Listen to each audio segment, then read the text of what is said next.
अस्सलाम वालेकुम जी, मैं हूं राना शहजाद कमर, हाजिर खिदमत हूं करियर कारवान के प्लेटफॉर्म से। Today's topic is chapter number 7 and 8 from mister chips. Chapter number 7 और 8 को मैंने कंबाइन किस लिए कर दिया है, क्योंकि चैप्टर नंबर 8 जो है वो बहुत स्मॉल है, छोटा है, और उसमें जस्ट एक वाक़या है, तो इसलिए मैंने चैप्टर नंबर 8 को चैप्टर नंबर 7 के साथ मर्ज कर दिया है।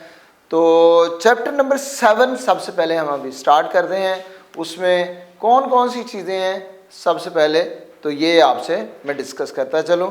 चैप्टर नंबर 7 जो है उसमें इनकी शादीशुदा ज़िंदगी में जो छोटे छोटे मोमेंट्स हैं, कुछ वाक़यात हैं, ये सारी चीज़ें इसमें दी गई हैं। फिर उसके बाद उससे भी पुराने वाक़यात में से कुछ एक दो वाक़यात हैं जो उसमें डिस्कस किए गए हैं, बताए गए हैं। फिर कुछ स्टूडेंट्स का जिक्र है जिसमें डंस्टर है, और फिर डंस्टर की किस तरह मौत हुई, रस्टन कौन था, ये सारी चीज़ें जो हैं ये उसमें डिस्कस की गई हैं।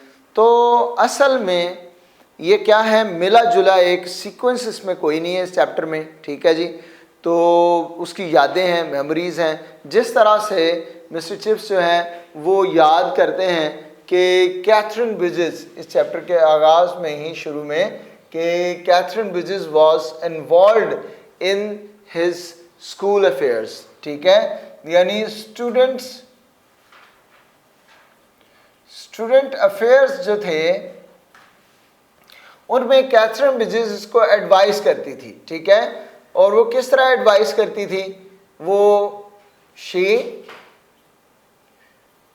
Used to advise him, how to advise him.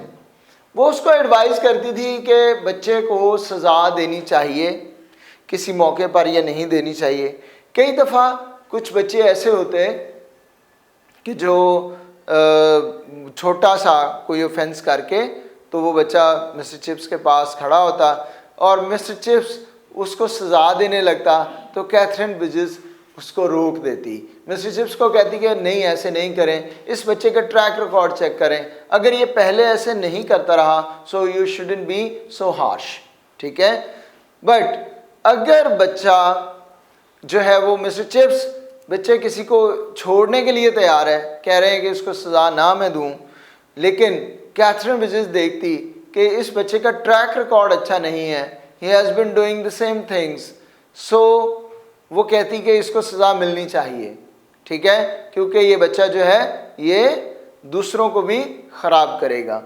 फिर वो बच्चों के हक़ में बहुत सारी बातें करती। वो ये भी बताती थी कि आपने इतने ज़्यादा बच्चे जो है वो बोर्डिंग में जमा किए हुए हैं और इनको आपने कैद करके रखा हुआ है, तो ये चीज़ जो है ये भी बच्चों के लिए नुकसानदेह है, क्योंकि बच्चों को जो है उनको अपनी ज़िंदगी गुजारने का मौका ही नहीं मिलता। वो मॉर्निंग टू इवनिंग और इवनिंग टू नाइट वो हमेशा एक तरह की रूटीन में बंधे रहते हैं और वो हमेशा फोर्स्ड होते हैं वो सारे काम सारे अंजाम देने के लिए जिनके लिए उन्हें कहा गया है, ठीक है जी। सो दैट्स व्हाट जी कैथरीन ब्रिजेस का ये स्टांस होता था। फिर उसके बाद कहा गया है, बताया गया है कि डंस्टर जो था एक स्टूडेंट था, ठीक है, डंस्टर वाज अ स्टूडेंट, ठीक है जी।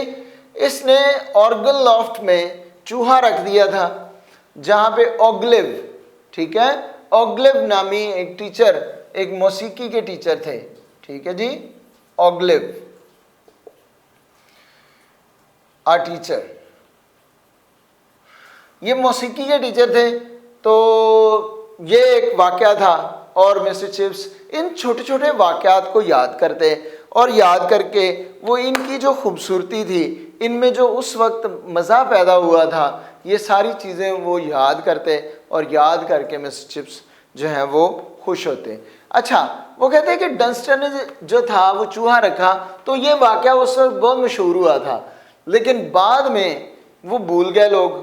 और कहते हैं इसी तरह बहुत सारे वाकयात होते रहे होंगे, नस्ल दर नस्ल टीचर्स आते रहे होंगे, स्टूडेंट्स आते रहे होंगे, बट जो वाकयात होते रहे किसी को कुछ याद नहीं होगा कि वो क्यों होते थे। ठीक है, बाद में डंस्टर के बारे में उन्होंने बताया कि वो जेटलैंड में डंस्टर पानी में डूब के मर गया था और ओगलेव जो थे ये भी बाद में फौत हो गए थे। तो इस तरह ये लोग दुनिया से चले गए, लेकिन अब इनको याद करने वाला कोई नहीं है। उसके बाद आगे आ जाए जी, द पिट की बारी आ गई।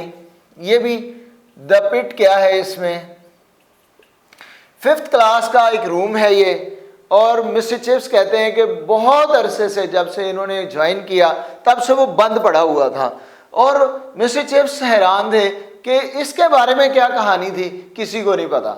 ठीक है, ये पता नहीं कब से बंद पड़ा हुआ है और इसके पीछे क्या कहानी है, लेकिन इसको पिट बोला जाता है, यानी गड़ा, और इस रूम को हमेशा उन्होंने बंद देखा। सो असल में मिस्टर चिप्स यहाँ पे क्या बताना चाह रहे हैं, मिस्टर चिप्स बताना चाह रहे हैं कि ज़िंदगी बदलती रहती है, ज़िंदगी आगे बढ़ती रहती है, और लोग इसी तरह से आते और जाते रहते हैं, और जो है वो लाइफ और ये हिस्ट्री ये सब अपने आप को मेंटेन रखते हैं। ठीक है, फिर उसके बाद 1870 का एज आ जाता है जी। 1870 के बारे में डिस्कस किया जाता है। मिस्टर चिप्स बताते हैं कि 1870 में फिर यानी उनको ये याद आ जाता है कि वो किस तरह से गए थे ब्रुकफील्ड, और ब्रुकफील्ड में जाके वहाँ पर मौजूद थे मिस्टर वेदरबाय, जिन्होंने इनका इंटरव्यू किया था, और उन्होंने किस तरह से इनको नसीहतें की। एक दफ़ा दोबारा से वो सारा सीन इनको याद आता है। ये सब इसी चैप्टर में से है। ठीक है, उसके बाद रस्टन की बारी आ जाती है जी। एंड पे रस्टन का जिक्र किया गया है। Who was Roston? अच्छा, ये जो नाम है ना, ठीक है,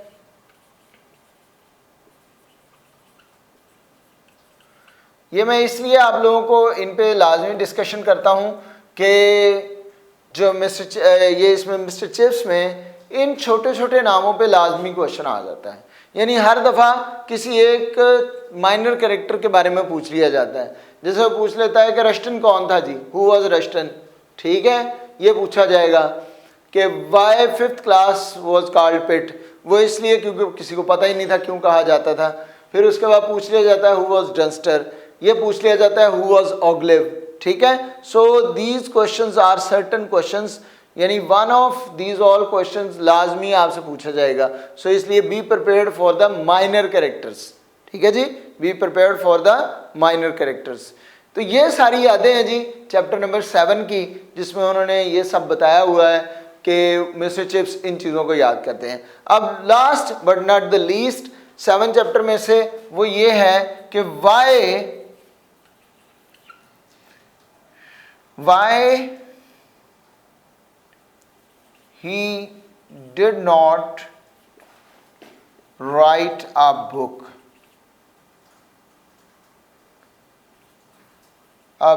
of his memories। ठीक है जी, उसने अपनी मेमोरीज की किताब क्यों नहीं लिखी? चैप्टर नंबर 7 में ही ये सारा किस्सा आता है कि मिस्टर चिप्स अपनी मेमोरीज की एक बुक लिखना चाहते थे। ठीक है, वो उनके बार बार जहन में आता था कि मैं जो है ना वो एक बुक लिखूं, लेकिन उनसे ये बुक लिखी नहीं गई। क्यों? उसकी 2 वजूहात इसमें बयान की गई हैं। एक तो मिस्टर चिप्स लिखने से थक जाते थे।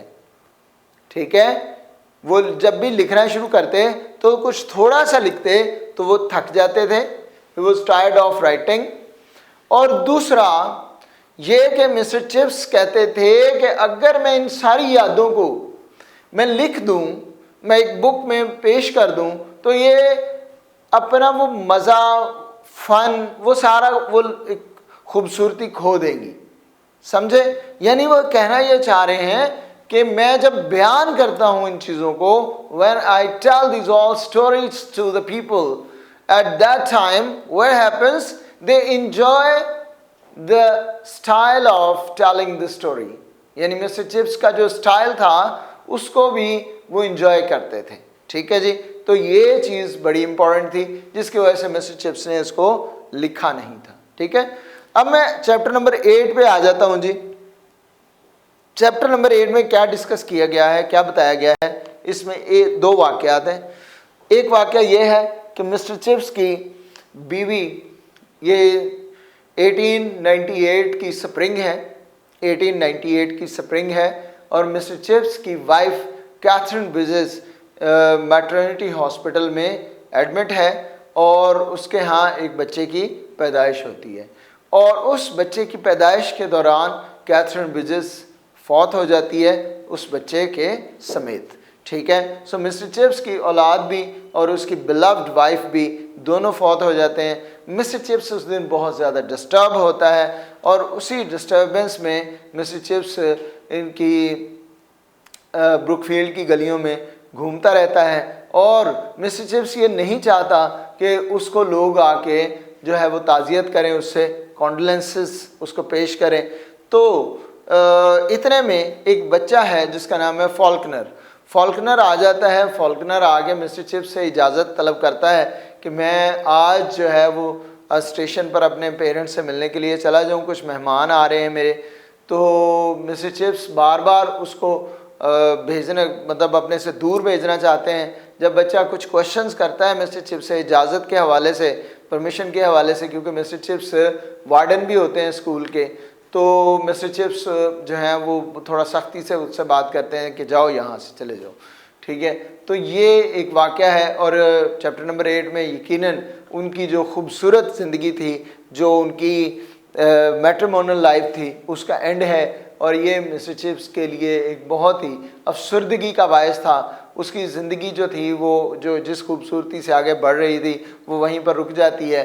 अब इसके बाद जो मिस्टर चिप्स आपको नज़र आएगा वो एक सीरियस और हमेशा थोड़ा सा चुप रहने वाला शख्स होगा, और फिर इसके बाद राल्स्टन की भी एपिसोड स्टार्ट होती है। ठीक है, तो चैप्टर नंबर 8 में जो है वो कैथरीन बिजेस के फौत होने का जिक्र किया गया है। सो मैंने एक एक चीज़ इसमें डिस्कस कर दी है अभी तक, चैप्टर नंबर 7 की सारी, और चैप्टर नंबर 8 में भी जो वाक़या हुआ है वो भी मैंने आपको डिस्कस कर दिया है। ठीक है जी, तो अब हम आते हैं सिनोनिम्स पे। ठीक है, मैंने चैप्टर नंबर 7 में से 7 वर्ड्स आपके लिए सिलेक्ट किए हैं सिनोनिम्स के तौर पे, और चैप्टर नंबर 8 में से 3 वर्ड्स आपके लिए सेलेक्ट किए हैं। तो फर्स्ट वर्ड है जी चैप्टर नंबर 7 में से कंटामिनेट। कंटामिनेट मीन्स क्या होता है? गंदा कर देना, जिसका मतलब होता है स्पॉइल। स्पॉइल, कंटामिनेट का मीनिंग क्या होता है? गंदा कर देना, और इसका सिनोनिम क्या है जी? स्पॉइल। उसके बाद वर्ड है कॉकशोर। कॉकशोर का मतलब होता है जो बहुत ज़्यादा कॉन्फिडेंट हो, ओवर कॉन्फिडेंट। कॉकशोर, COCKSURE, कॉकशोर। कॉकशोर का सिनोनिम क्या होगा? Over confident. ठीक है जी। उसके बाद डिसल्ट्री। डिसल्ट्री मीन्स क्या होता है? डिसल्ट्री मीन्स होता है कैजुअल, ऐसे ही लिखा हुआ, यानी उन्होंने कुछ डिसल्ट्री नोट्स जो थे वो क्रिएट किए थे कि बुक के हवाले से, तो डिस्पर्स्ड नोट्स थे जो कि कोई बाकायदा कंपोज नहीं थे, तो इसलिए उसको कैजुअल कहा जाएगा। ठीक है जी। उसके बाद वर्ड, फोर्थ वर्ड है जी प्लीड। प्लीड का मतलब क्या होता है? रिक्वेस्ट। प्लीड मीन्स क्या होता है? Request, request. Then fifth word is queer. Queer का मतलब क्या होता है? क्वेयर मीन्स होता है अजीबो गरीब, अजीब, ऑड, ODD, ऑड। ठीक है, क्वेयर मीन्स क्या होता है? Odd. Then word is scampering. Scampering means क्या होता है? रेसिंग, उछल कूद करते हुए भागना, that is called scampering. Miss उसे असल में कैथरीन बिजेस नज़र आती थी अपनी यादों में उसी तरह स्कैम्परिंग करती हुई, भागती दौड़ती कॉरिडोर्स में से। ठीक है, क्योंकि वो तो यंग थी बिल्कुल, मिस्टर चिप्स बूढ़ा था, तो वो बड़ा खुश होता था देखकर जब उसके सामने वो उछल कूद करती। ठीक है जी। Then word, last word is sheen. SHEEN, sheen. Sheen का मतलब होता है लस्टर, चमक, चमक किसी चीज़ की, लस्टर। ठीक है जी, दैट इज कॉल्ड शीन। चलें जी, अब आते हैं हम चैप्टर नंबर 8 के सिनोनिम्स पे। उसमें से मैंने 3 वर्ड्स आपके लिए सिलेक्ट किए हैं। First word is impact. Impact, impact का मतलब क्या होता है? असर, इफेक्ट। ठीक है। उसके बाद वर्ड है लेन। लेन का मतलब होता है स्ट्रीट। लेन मीन्स क्या होता है? स्ट्रीट, यानी गली। उसके बाद है वर्ड कॉन्डोलेंस।